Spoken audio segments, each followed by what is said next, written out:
analogy for thinking through this stuff in machine learning is the professor analogy. You already know all this stuff because you've taken exams, and if you've ever set exams, even better. So let's have a quick look. You're the professor, and your student is going to take a calculus exam tomorrow morning. So the student has written, luckily, something down from the board to study from. There we go, an equation. I said no equations, and look at me lying. So the entire job of the student, the machine learning system, is to go from the inputs, the left-hand side, to the outputs, the right-hand side, correctly. And so this is what the student's going to learn from, going to learn really, really hard, and find a pattern that works. You can just turn the 8 on its side, and there you go. And I want to point out that in these data, where the student is learning, training, it works. This is correct. 100% accuracy. Now, at this point, would you go to the exam if you were the student? I mean, I've certainly taught some undergraduates who I think would have gone to the exam. I've had to grade their papers and cry a little. But you, my dear enlightened audience, you wouldn't just go to the exam based on this, right? What would you do?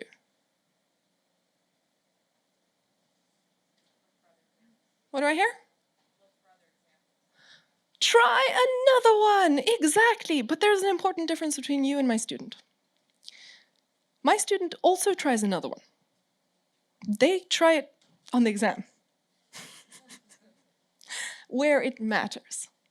Whereas you have the wisdom to try it in the safety and comfort of your dorm room, check your understanding while you can still go back and adjust your model if you don't get it.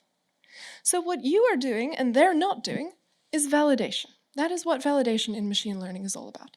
A safe environment to try it out where you're still allowed to go back because the stakes are not high here.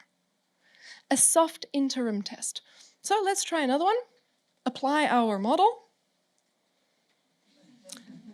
We get performance, and turns out that's not how math works. And based on this signal, we then can ask ourselves, fine, should we go to the exam or should we go back to training? Then the student sits there and tries out all these extra practice problems that you, the professor, have given to them. And finally, at 3 o'clock in the morning, you, the professor, get an email from the student. Validation passes. I did all of the practice problems correctly and all of the in-class examples correctly. Please give me my A+. I don't need to go to the exam because I've done it. And your response is? Of course not. Now why? Why do you say that? You say that because your student could have contorted their understanding to the in-class examples and the validation examples and just memorized the whole lot. Maybe even without realizing that they'd memorized them.